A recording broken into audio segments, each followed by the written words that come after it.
HR issues can kill you. One complaint against your company can turn your world upside down. And you spend way too much time dealing with HR when you should be spending your time on making a profit. You should talk to Bambi. With Bambi, get access to your own dedicated US-based HR manager starting at just $99 per month. They get to know you and your business while providing HR expertise and the personal touch you need and want. They're available by phone, email, and real-time chat, so onboarding and terminations run smoothly. Team members reach peak performance, and your business stays compliant with changing HR regulations. And with Bambi's HR Autopilot, you'll automate important HR practices like setting policies, training, and feedback. HR managers can easily cost $80,000 a year, but Bambi starts at $99 per month. Schedule your free conversation today to see how much Bambi can take off your plate. Go to Bambi.com right now and type in Accelerate under podcast when you sign up. It'll really help the show. Spelled BAM, BEE.com. Bambi.com. Type in Accelerate. Welcome to Accelerate Your Business Growth, where we're exploring all sorts of business topics. Experts from around the world join me, your host, Diane Helbig, for a conversation where they share their expertise with all of you. Take what you need when you need it. Featured on Inc.com, Forbes, and MSNBC's Your Business, this podcast is recognized as one of the best podcasts for small business, sales, leadership, social media, and more. When it comes to business, Accelerate Your Business Growth has got it covered. And now on with the show. My guest today is Chuck Wisner. Chuck has taken the time to see, study, and understand patterns of life and language. He's on a mission to teach individuals and organizations how to have productive dialogue that matters in our distracted and divided world. He's currently working as an advisor with leaders and their teams at Google, Ford, DTE Energy, and Tesla, all of which are Fortune 200 companies. Chuck is also the author of The Art of Conscious Conversations.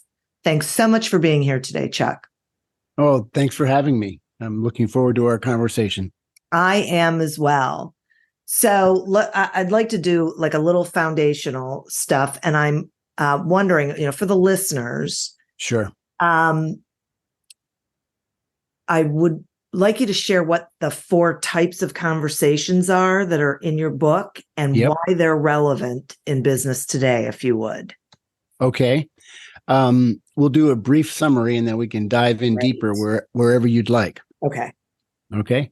Yep. So I structured the book around 4 types of conversations because there's so many tools out there around listening, speaking, making agreements, making decisions, that it's hard to connect the dots. And I had a client one time say, I get all this, but I don't know how to connect the dots.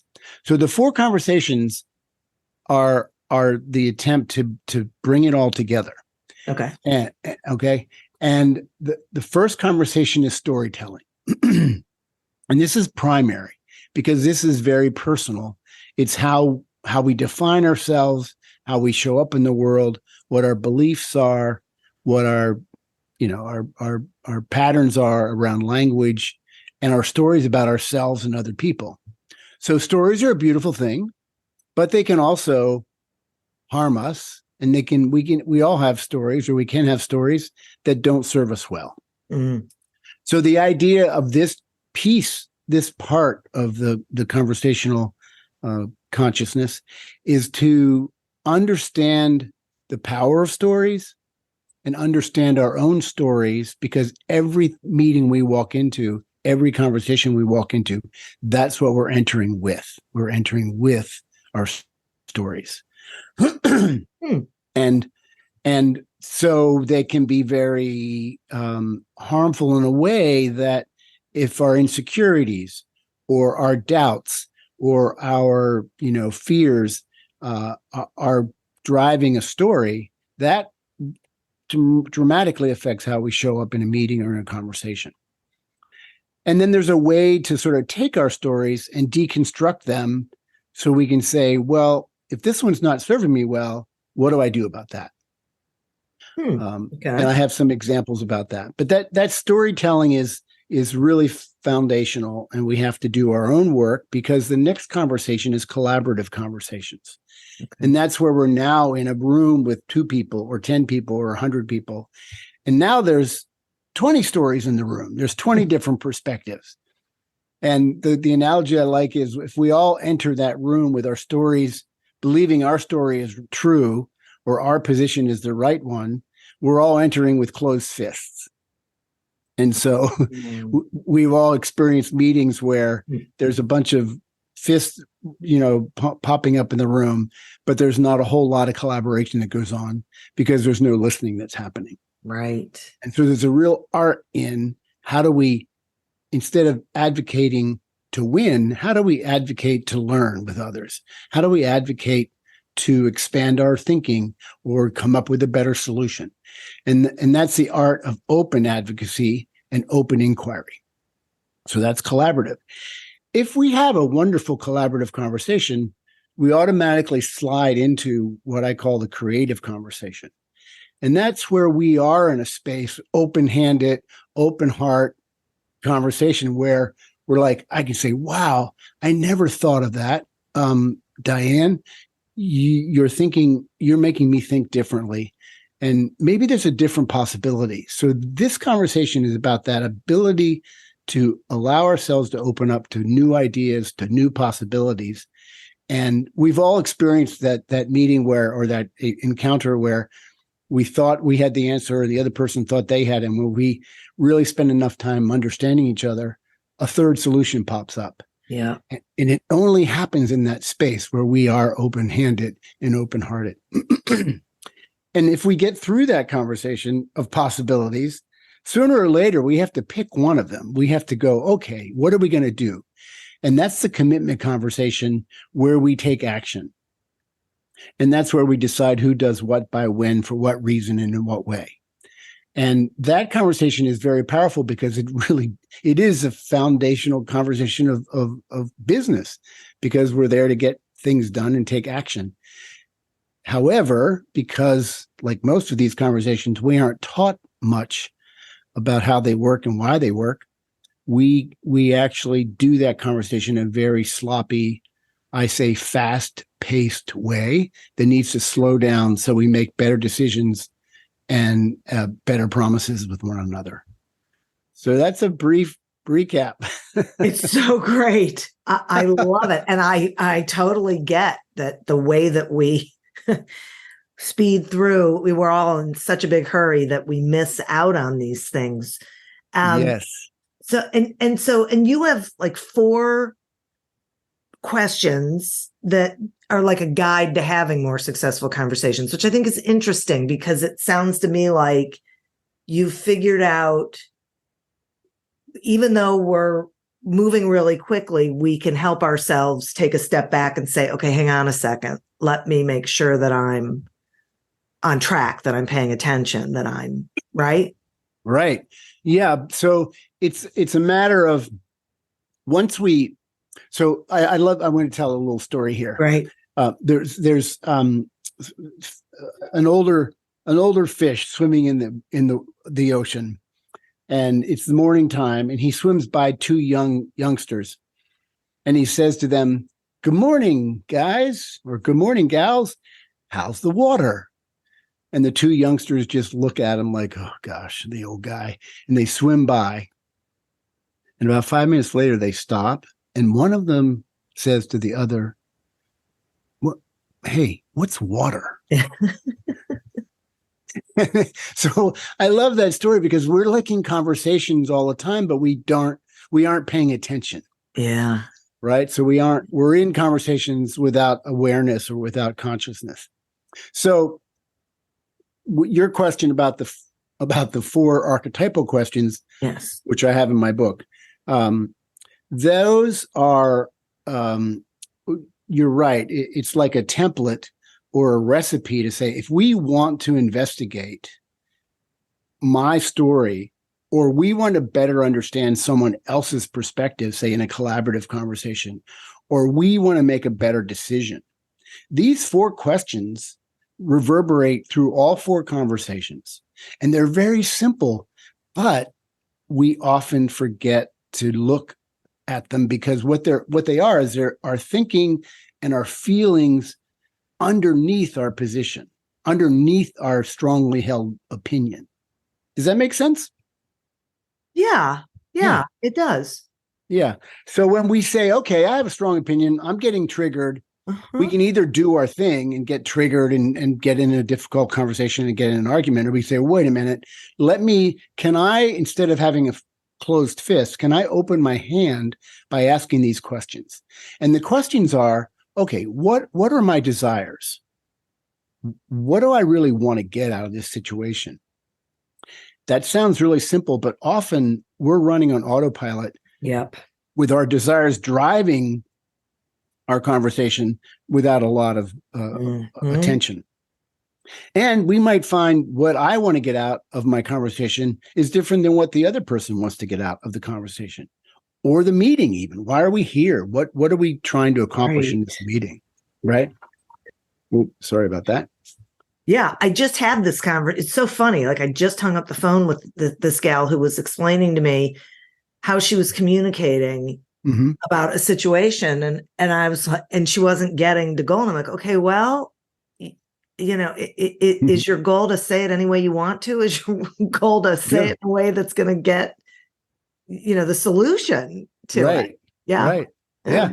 So anyway, so if we bring that to the forefront, it's really helpful because often we can bypass some frustration or some misunderstandings. We say, can we start by understanding what we both want or what we both desire out of this situation? It's also very personal in the sense that desires are a beautiful thing because we have goals, we have things we get to accomplish, we want to reach a goal. However, when they don't align with reality, that's when we suffer. So I can have a goal saying, well, I have a client say who really was convinced that the next director job was his. He was like, I worked hard. I've been here for 10 years. I deserve that job. And he did the interview full of himself, probably a bit arrogant. He didn't get the director job. Right. So his desire to get that was so strong that he couldn't see the reality of actually how he was observed and what he was thought of and the feedback that he got about his performance. So when our desires are misaligned with reality, we suffer. And, it can be small things. I can say, I have a beautiful day planned for a walk or whatever, and it rains. And then I suffer all day because I'm fighting the weather. Anyway, the next archetypal question is concerns. So every time we go into a conversation or we're trying to solve a problem or we're frustrated or stressed, there's an underlying concern. We don't want tomorrow to look like, feel like, be like today. And so, and again, that's not rocket science, but often it's hiding in the background of our awareness. So in many conversations, it's really one of the easiest ways to begin saying, let me tell you what my concerns are about this situation, and I'd love to hear yours. Because no one can take our concerns away. They might help us realize that our concern isn't legitimate or there's no facts to it. But anyway, so concerns are powerful as well. The third one is authority issues. And that's every conversation we are in, whether it's in a family or at work or in a community situation, there are power issues. In families, there's natural hierarchies, mom, dad, siblings, all that kind of stuff that gets very sort of complicated. In business, we have artificial hierarchies. They're artificial in the sense that they're created by man, and some people have more power than others. Some people have more stripes than others. That awareness of where the power dynamics are is really useful to bring to our awareness so that we can dance with it delicately, and we can also use our power in a positive way rather than an abusive way. So power issues are everywhere. And the last question is about standards. So every opinion we have, every judgment we have, there's an underlying standard that we hold of what is right or wrong or good or bad, or the right solution or the right strategy. And again, often we are not aware of that. And 90%, here's what's really, I love this about this part. 90% of our standards we did not choose consciously. We adopted them from our families, our culture, our education, our experience. We learned that, this is what a good, let's say we had we had some success in a business, but we had a really arrogant, overpowering boss. Well, we learned that, that's the way to be. That's how you get ahead in the world, right? So you adopt that standard, but we're adopting these things often unconsciously. At the moment, they might serve us, but in the long run, they might not. So these are just really quick questions to say, okay, if I'm stuck, are there power issues at play? Do I have a fair standard here? Am I judging people unfairly? What are my desires? Am I aligned with other people? Am I fighting reality? Those are all just checks to really become more aware of our own thinking and our own conversational patterns. It's so interesting. It's like I have so many thoughts running through my head and so many like different people running through my head that I'm thinking, wow, this is, I totally get it. Yeah. Now there's two more elements that have to go with the 4 archetypal questions. So in the book, The Art of Conscious Conversations, I say what is always going along with the 4 questions are our emotions. And again, are we aware of them? Are they driving our trigger? Are we triggered so they're driving our behavior? Or can we be more aware and become more emotionally intelligent? And are we willing to accept the facts? Are we willing to accept reality? And of course, in this political climate, that's what I was just thinking. It's funny. That notion that our society, lives on factual stuff, and it's at the meta level. It's maybe all of this isn't true, but what facts are is we agree because you and I see red or you and I see a table and we know what to call it. We have an agreement on what facts are. And that is a really strong foundation for a lot of difficult conversations to say, okay, can we just stop to agree what's going on? And an example would be I was doing some conflict management with a legal team and a finance team. And the foundation was, okay, you guys disagree about how to move forward, but can we agree on some facts of where the company is? And that takes a little wrestling with, but after a couple hours, we get it down to, you know what? The last quarter numbers are lousy. Our shareholders are doing X. So can we agree on those? And now let's start a conversation about what's possible moving forward. Right. You got to find where you can agree. Yeah.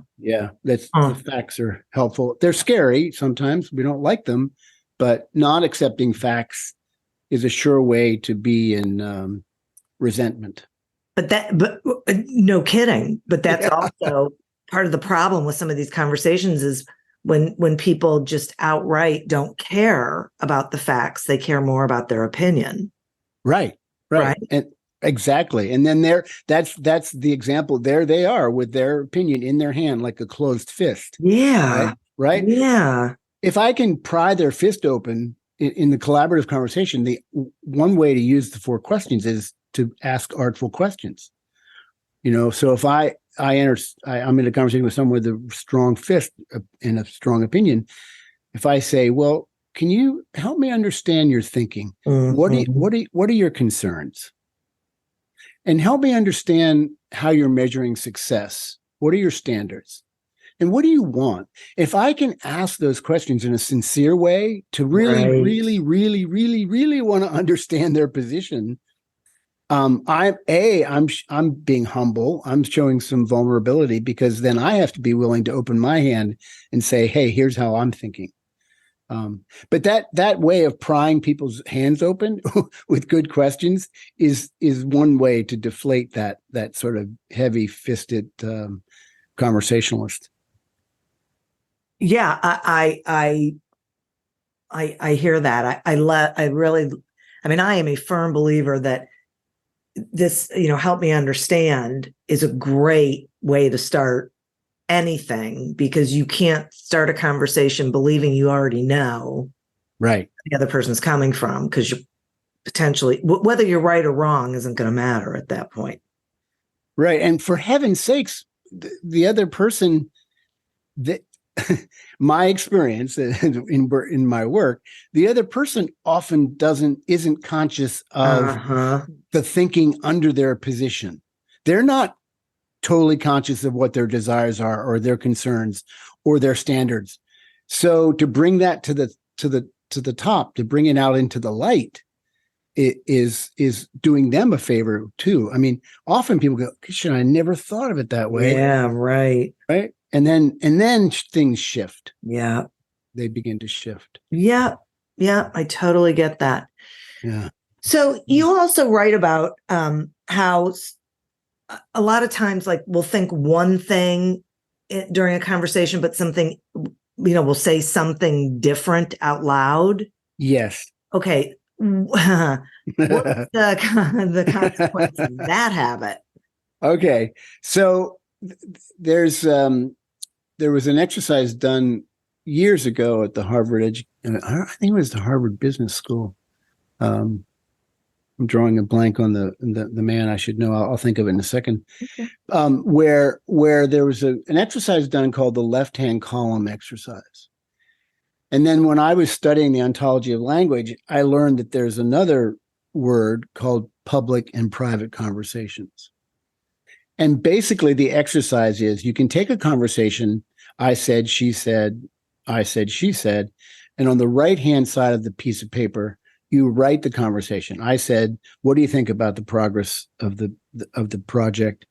And she says, it's too soon to tell. And I say, well, we only have 2 months to completion. Maybe we should do an assessment of where we are. And she says, we're in great shape. Don't worry about it. And then I say, well, we'll see. So that's what that conversation sounds like. But on the left side of the paper, you write what you were thinking and feeling during the conversation. What were you thinking and feeling when you were talking? And what were you thinking and feeling while she was talking?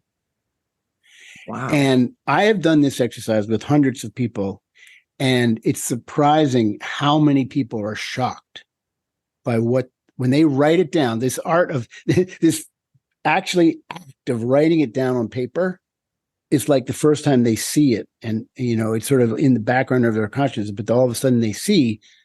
And when I say, well, what's on that left-hand column? What's your private conversation? And they say, oh, this is not good. Is swear words. It's judgmental. It's negative. She's an idiot, Yeah. And unfortunately, and I'm not judging anyone, this is a very common human pattern, partially because we don't know how to process our own thinking and our own stories. So that exercise is scary, but then it can also be enlightening, because if you take anyone, let me just go back to that conversation quickly. If I say, what do you think of the project? What I was thinking and feeling was, I've been busting my butt for 2 months and we aren't making progress, and she is in the way. And she says it's too soon to tell. And what I'm thinking and feeling is, oh boy, we are in trouble. And I'm not going to look good. She's not going to look good, but she's not willing to really look at the reality of where we are. There we have some facts, right? I'm getting emotionally triggered. She's not willing to accept facts. And then I can't remember, but that's how the conversation goes. And the left-hand column is full of all this. She's an idiot. She doesn't know what she's doing. She won't accept the facts. So that's scary. But guess who comes to the rescue? The 4 questions comes to the rescue. Yeah. because any one of my negative comments, like she's not willing, she's causing part of the problem. If I then take that judgment and I apply what are the facts, and I get in touch with my feelings, and then I say, okay, what are the desires here? What do I want? What does she want? What are my concerns? What are my standards? I can actually shift my negative conversation and find some little golden nuggets that help me have a totally different conversation with her. Because I can take a negative and I can turn it into, I'll just make up, say her name was Sharon or something. They say, Sharon, I understand that we are not looking at we don't agree on maybe how close we are to the end, but I want to tell you what my concerns are so we can talk about them, because I think we both share the same desire to be successful in 2 months. Right. Now, that's a very different conversation than if you would blurt out your private conversation. Right. Because if you blurt it out, it's a game, A, you can lose your job. Yeah, you lose your job, you lose your relationship. It stinks.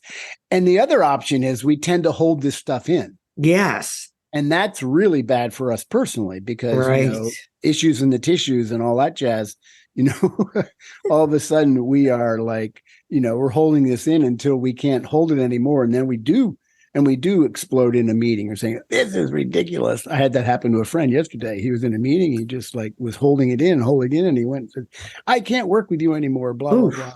Yeah. So anyway, so that's that distinction between private conversations and public conversations. And I think doing a little bit of work on that is really the beginning of where you can start observing your patterns in conversation. What are your triggers?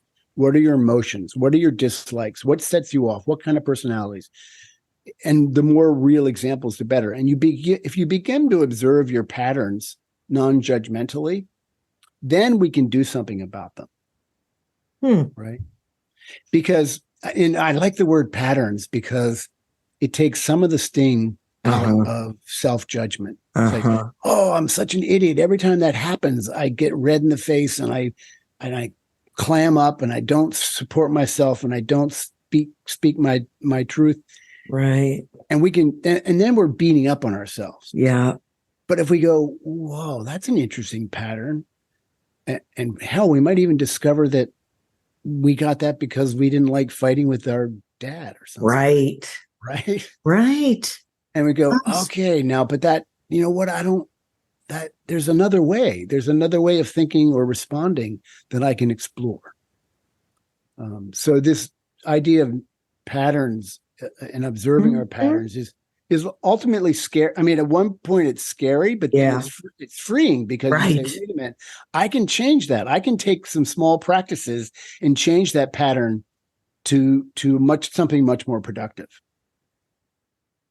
Okay, so this leads me to a tag-along question, which is, let's say we end up like regretting our words, like the governor's not on, and we end up saying something we wish we hadn't.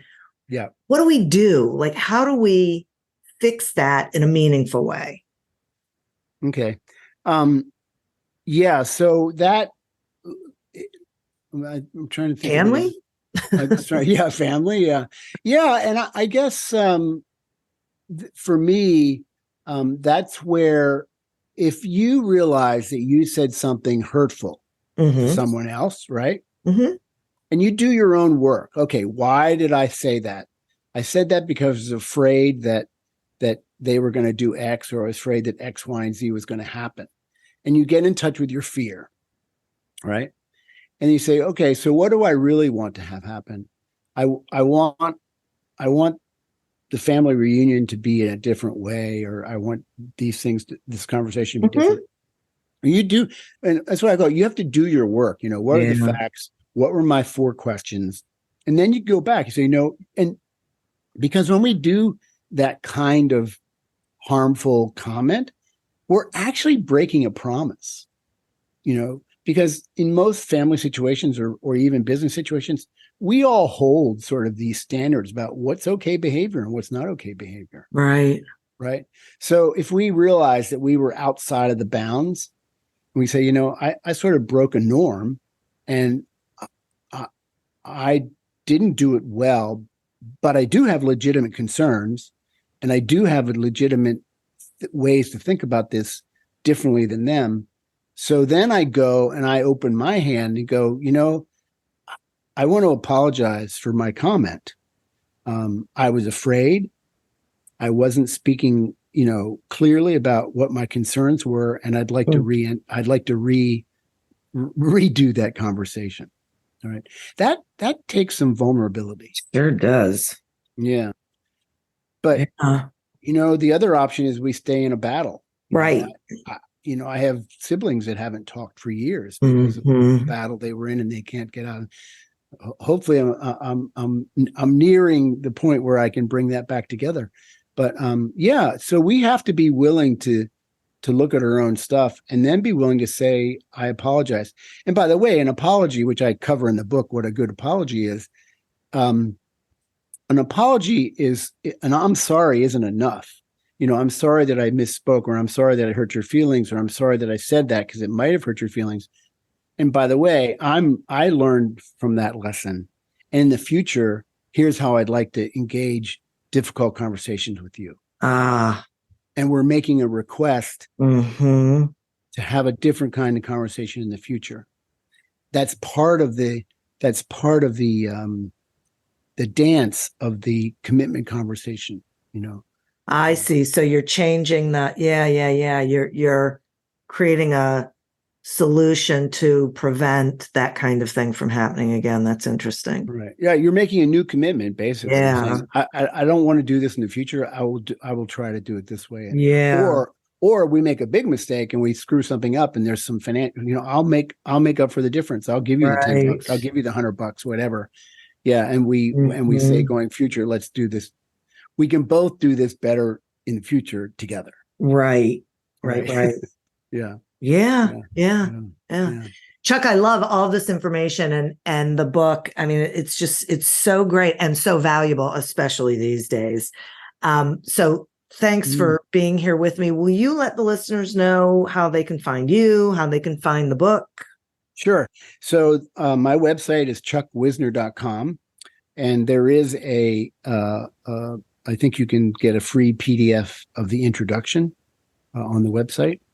I'm on Instagram and LinkedIn and all those things. And I think it's Chuck_Wisner, Wisner. And the book, The Art of Conscious Conversations, Amazon, online, or ask for it at your favorite bookstore. Excellent. Oh my gosh. Well, as I said, thank you so much for spending this time with me. Yeah. Listeners, thank you. You are who we're doing this for. Thank you for tuning in to this episode of Accelerate Your Business Growth, a production of Evergreen Podcasts.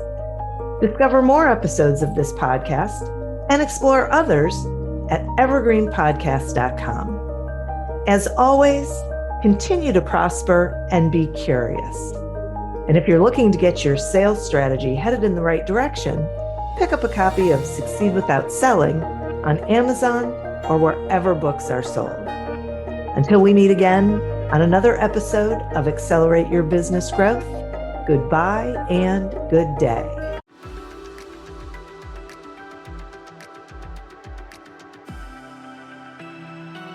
Are you tired of the same old productivity hacks? Have you read the top 20 books on effectiveness, and yet your workdays and email inbox still causing anxiety, burnout, and even depression?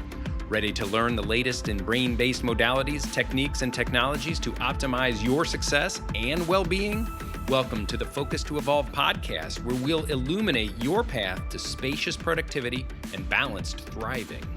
Each week, we dive into deeply insightful and immediately impactful methods to help you become highly effective while promoting health, profitability, and well-being.